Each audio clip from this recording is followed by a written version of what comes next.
Jack Mann snubbed the Sussexes from his wedding as Meghan insisted bringing private paparazzi. You can't upstage the bride.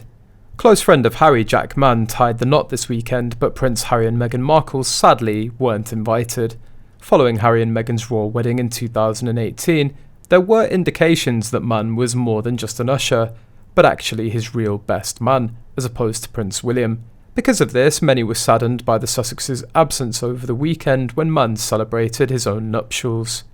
Mann, aged 40, tied the knot with osteopath Isabella Clark at St. Peter's Church in Stutton over the weekend. Notable guests included Thomas van Straubenzee, a close friend of Prince Harry and the godfather of Princess Charlotte. He was accompanied by his wife Lucy, who holds a position as an assistant head at Thomas's, the former school attended by Charlotte and Prince George. The level of closeness between Harry and Mann remains certain, as their friendship initially blossomed during the time at Sandhurst, where both were commissioned into the Blues and Royals. However, Jack Mann snubbed Harry from his wedding because of Meghan's behaviour.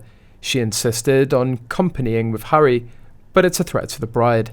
No bride will ever agree to invite these two clowns after every stunt they've pulled in the past. Harry's old friends might worry for him, or maybe want to leave a door open, but no sane bride is going to agree to Meghan coming to the wedding. She'd overshadow the bride with a trash bag outfit, call in the paparazzi, release dozens of PR pieces about whether Archie and Lillibux would be in the ceremony, and pocket the silverware. Harry would get drunk and pick a fight with someone. Earlier, ahead of a casual dinner being hosted by Jack Mann, a source says that Jack was astonished to receive a list of demands in advance. Meghan wanted to know what designers the women would be wearing, what the seating plan would be, that kind of thing, the source said. Jack was so gobsmacked that he simply didn't respond. It was a bizarre request to receive ahead of a relaxed occasion. When Jack decided not to respond to the email, another missive was issued.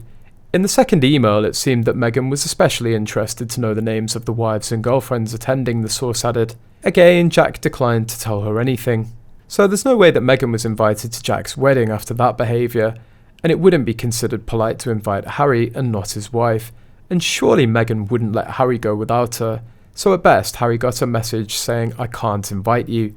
I hope you understand why." And at worst, he heard nothing about it. Harry wasn't invited to the wedding. In it was Thomas van Straubenzee, and Thomas took a side, and it wasn't Harry's. Mann, Inskip, Guy Pelly and others took sides as well. And they didn't take Harry's side. William has been very clear, as it happened with Tom Bradby. Whoever is Harry's friend is no longer a friend of his, and his former friends didn't need the warning. Harry betrayed them too, so Harry wasn't invited to the wedding, neither invited nor expected.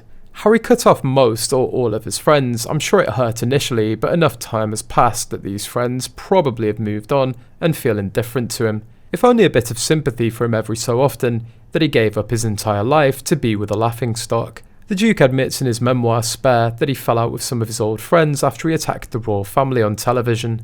Jack has been in the headlines himself recently. He's co-founder of private security company Alma Risk, and had a business trip to Libya interrupted last year.